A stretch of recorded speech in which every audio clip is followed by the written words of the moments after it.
ប្រាសាទគុណគរគឺជាមួយក្នុងចំណោមប្រាសាទជាច្រើនដទៃទៀតដែលត្រូវបានកសាងឡើងនៅក្នុងរជ្ជកាលព្រះបាទសូរ្យវរ្ម័នទី 1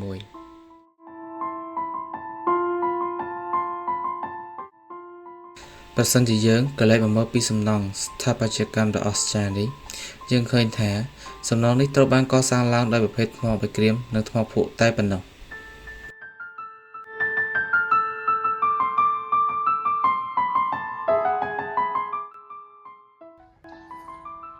នាពេលបច្ចុប្បន្នគុណគរបានក្លាយជាតំបន់រមណីយដ្ឋានប្រវត្តិសាស្ត្រដ៏អស្ចារ្យ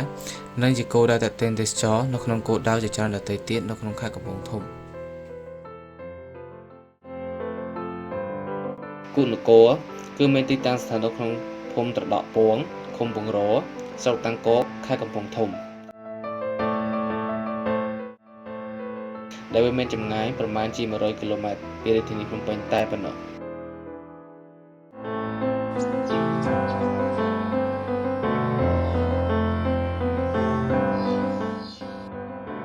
ដើម្បីទៅដល់ប្រាសាទគុណគរបានក្នុងករណីដែលយើងធ្វើដំណើរចាកចេញពីរាជធានីភ្នំពេញនោះយើងត្រូវធ្វើដំណើរនៅតាមដងផ្លូវជាលេខ 6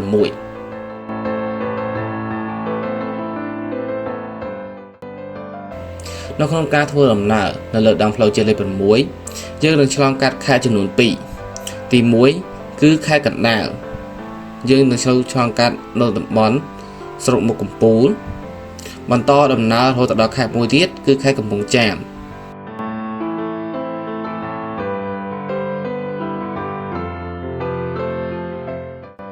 នឹងបន្តដំណើរពីខេត្តកំពង់ចាមនៅតាមស្រុកបាធាយរហូតទៅដល់ស្រុកស្គុនក៏ប៉ុន្តែនៅក្នុងត្រង់ចំណុចស្រុកស្គុននេះយើងនឹងត្រូវធ្វើការបត់ឆ្វេងបន្តទៅលើផ្លូវជាលេខ 6 ដដែលនិងបន្តរហូតទៅដល់ស្រុកតាំងគោកតែម្ដងនៅពេលដែលធ្វើដំណើរនៅក្នុងស្រុកតាំងគោកមុននឹងទៅដល់ផ្សារតាំងគោកនោះយើងនឹងបានឃើញខ្លងទ្វារវត្តមួយដែលដាក់ឈ្មោះថាវត្តគុណគរដែលខ្លងទ្វារវត្តវាស្ថិតនៅខាងឆ្វេងដៃនៃផ្លូវជាតិលេខ 6 មកដល់ត្រង់ចំណុចនេះយើងបន្តដំណើរចូលទៅតាមខ្លងទ្វារដែលនៅជាប់នឹងផ្លូវជាតិលេខ 6 រហូតទៅដល់ខ្លងទ្វារវត្តដែលមានឈ្មោះថាវត្តគុណគរ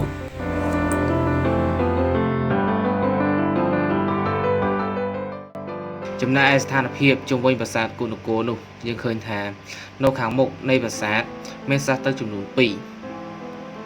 តាមរយៈនៃការសាកសួរអំពីចាស់ៗដែលនៅតំបន់នោះបានឲ្យដឹងថាសះទឹកសងខាងដែលនៅប្រាសាទគុណគរគឺជាសះទឹកពីបុរាណបើសិនជាយើងធ្វើដំណើរទៅត្រង់បន្តិចទៀតនោះយើងដឹងថានៅខាងមុខបង្អស់នៃប្រាសាទគុណគរគឺមានសះទឹកចំនួនមួយដ៏ធំផងដែរដែលបានបន្សល់ទុកពីសម័យបុរាណ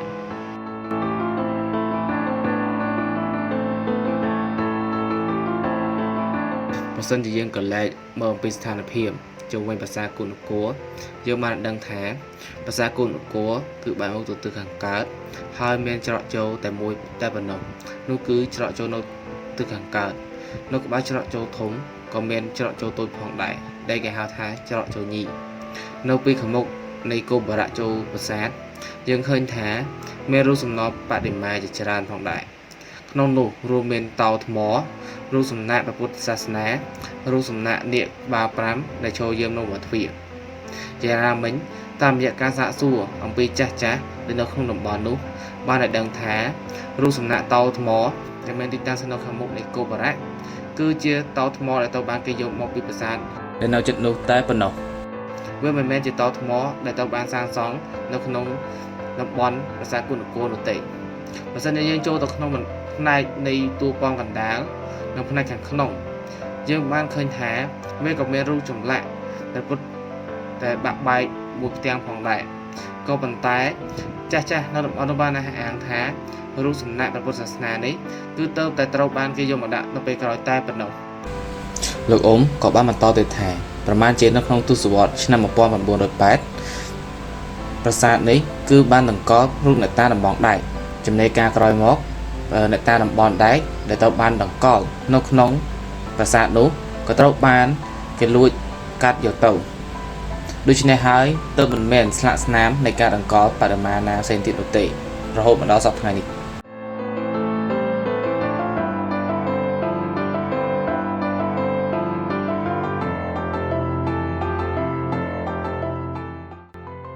តាមរយៈរូបភាពនៃប្រាសាទនេះគឺថាមានការប្រើប្រាស់រុក្ខធាតុសម្រាប់សាងសង់សំខាន់ចំនួន2ទី1គឺប្រភេទថ្មភក់រីឯទី2គឺជាប្រភេទថ្មបៃក្រៀមតែប៉ុណ្ណោះ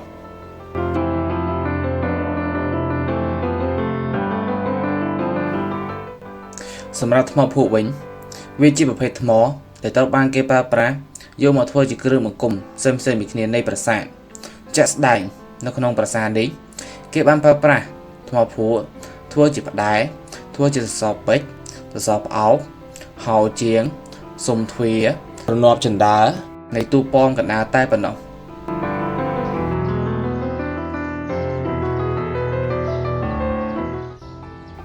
រីឯប្រភេទថ្មបៃក្រៀមវិញអ្នកសាងសង់បានប្រើប្រាស់ថ្មបៃក្រៀមដែលមានសន្តានរាកញ្ចេះកញ្ចោះយកមកកសាងជាតួប៉មប្រាសាទទាំងមូលដែលក្នុងនោះរួមមានដូចជាផ្នែកខឿនជញ្ជាំងដំបូលនៃប្រាសាទរួមទាំងកំពែងទាំងស្រុងផងដែរដែលសុទ្ធសឹងតែត្រូវបានកសាងឡើងដោយប្រភេទថ្មបៃក្រៀមតែប៉ុណ្ណោះទោះបីជាយ៉ាងណាក៏ដោយអ្វីដែលគួរចាប់អារម្មណ៍បំផុតនៅក្នុងរចនាសម្ព័ន្ធនៃប្រាសាទនេះយើងឃើញថាសសរពេជ្រដែលស្ថិតនៅខាងមុខនៃហោត្រៃគឺត្រូវបានកសាងដោយប្រភេទថ្មបៃក្រៀមការនេះវាមានលក្ខណៈខុសប្លែកពីសសរពេជ្រដែលស្ថិតនៅខាងទូប៉មកណ្ដាលដែលគេបានប្រើប្រាស់ថ្មភក់ដើម្បីកសាង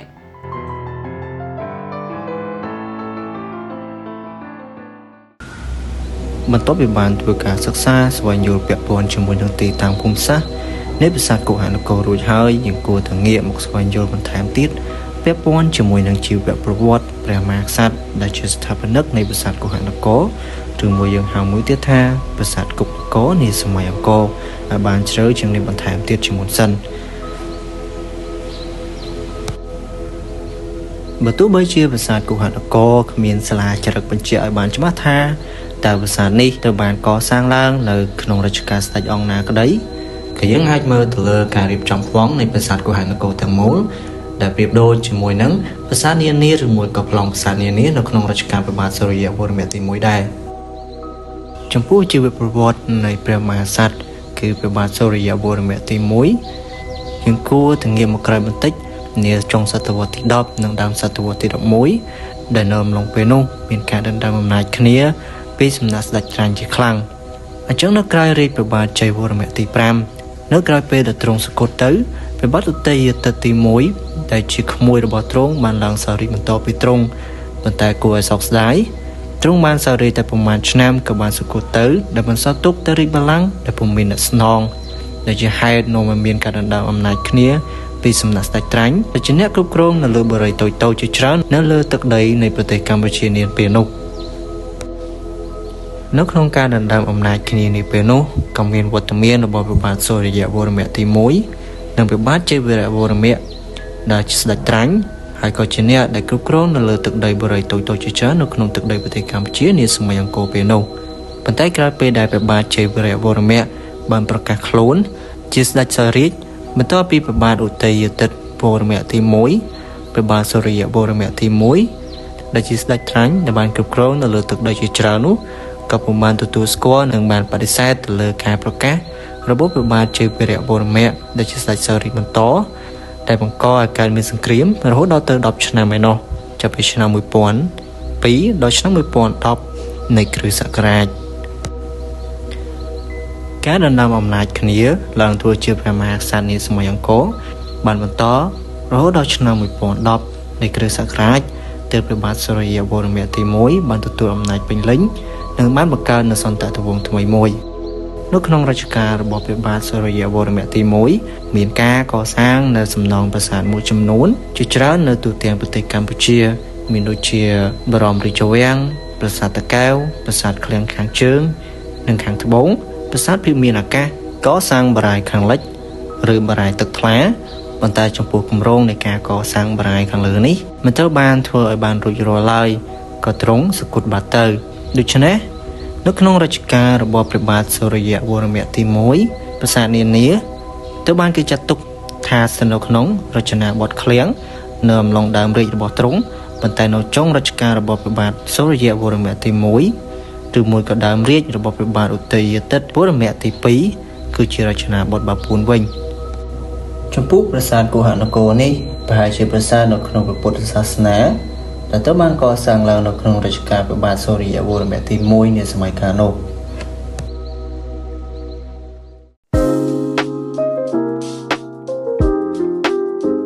តាមរយៈការសិក្សាមុខវិជ្ជាប្រវត្តិសិល្បៈស្ថាបត្យកម្មនិងបរិមាណយើងបានដឹងថាប្រាសាទគូនគរត្រូវបានសាងសង់ឡើងដោយការយកតាមគំរូប្លង់ទូពណ៌កណ្ដាលជាគោលពីព្រោះតាមរយៈរូបភាពដែលយើងសង្កេតឃើញពីលើអាកាសយើងឃើញថានៅចំចំណុចកណ្ដាលនៃប្លង់ប្រាសាទគឺឃើញមានប្រាសាទមួយដែលត្រូវបានគេធ្វើជាប្រាសាទគោលដែលបានសង់ឡើងនៅលើខឿនមួយជាន់ក្រៅពីនេះយើងឃើញមានសំណង់ហោត្រៃតបមកត្រូវបានហ៊ុំព័ទ្ធដោយកំពែងថ្មបាយក្រៀមដែលហ៊ុំព័ទ្ធជុំវិញនៃប្រាសាទយ៉ាងណាមិញនៅជុំវិញនៃ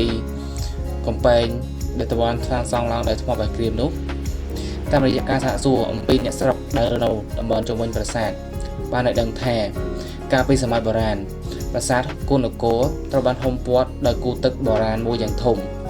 ក៏ប៉ុន្តែចំណែកការក្រោយមកអ្នកស្រុកបានចាក់ដីបំពេញទៅលើគូទឹកទាំងនោះដោយយកទីតាំងនៃគូទឹកមកធ្វើជាផ្ទះសម្បែងនិងកន្លែងរស់នៅដែលធ្វើឲ្យគូទឹកដែលហ៊ុំព័ទ្ធទៅលើប្រាសាទគូនគរបានបាត់បង់រូបរាងហើយក៏ដែលធ្វើឲ្យគូទឹកដែលហ៊ុំព័ទ្ធទៅលើប្រាសាទគូនគរបានបាត់បង់រូបរាងរហូតដល់សព្វថ្ងៃនេះការសាងសង់បែបនេះគឺអ្នកសាងសង់បានប្រើប្រាស់គំនិតលោកធាតុវិទ្យាដែលមានន័យថាការធ្វើត្រាប់តាមចក្រវាឡ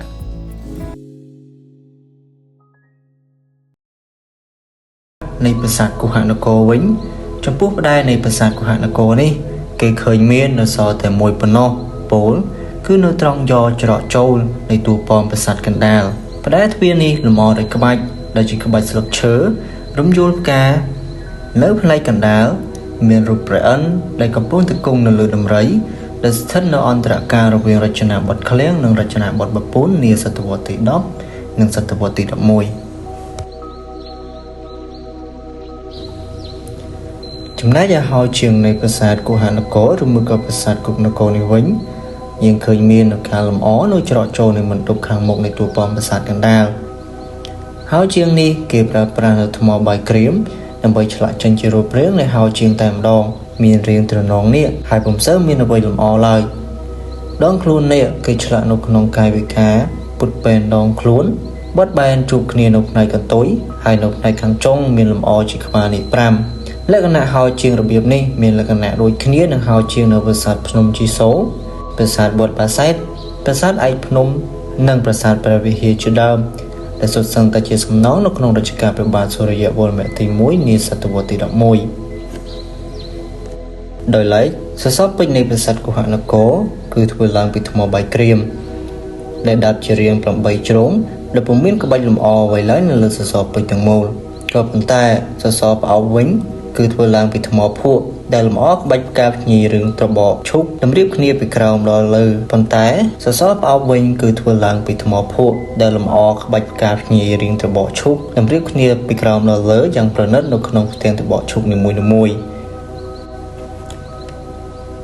នៅផ្ទៃខាងក្នុងមានលម្អជារូបកូនភ្នែនដែលនៅគល់សសរផ្អាប់ផ្នែកខាងត្បូងមានលម្អរូបព្រះគ្រឹះទ្រភ្នំគោរវធនៈនិងនៅគល់សសរផ្អាប់ខាងជើងលម្អជាចម្លាក់តោចំពោះបដិមាដែលស្ថិតនៅក្នុងប្រាសាទគូហនគរវិញគឺពុំសូវមានច្រើនដូចទៅនឹងប្រាសាទនានាដែលស្ថិតនៅក្នុងប្រទេសកម្ពុជានោះទេពោលគឺវាមានតិចតួចបំផុតនៅក្នុងប្រាសាទគូហនគរនេះប្រសិនបើយើងទៅទស្សនានៅប្រាសាទគូហនគរយើងច្បាស់ជាឃើញពុទ្ធបដិមាមួយអង្គដែលត្រូវបានបាក់ចាត់ខ្ចាយឬមួយក៏បែកបាក់ជាពីរដែលប្រជាជននៅតំបន់នោះយកទៅដាក់តម្កល់និងធ្វើជាកន្លែងឲ្យធូបសុំសេចក្តីសុខជាដើម